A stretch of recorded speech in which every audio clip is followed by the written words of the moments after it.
There is power in your words. మీ నోట్లో, మీ నాలుకలో శక్తి ఉంది. మీరేమి పలుకుతున్నారో అది చాలా జాగ్రత్తగా ఉండండి.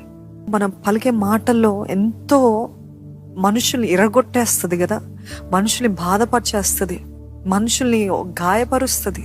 కొట్టడంలో లేనిది ఇంకా వేరే గాయాలు లేకపోతే యాక్సిడెంట్లో కలిగే దెబ్బల కంటే మాటల వలన కలిగే గాయాలు చాలా అధికము కదా.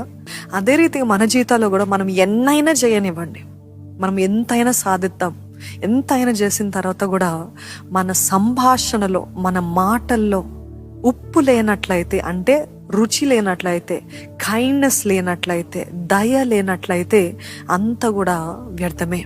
Speak blessing. వారిపైన ఎవరెవరైతే నీకు విరుద్ధంగా మాట్లాడుతున్నావు వారిపైన దీవెనలు పలుకు.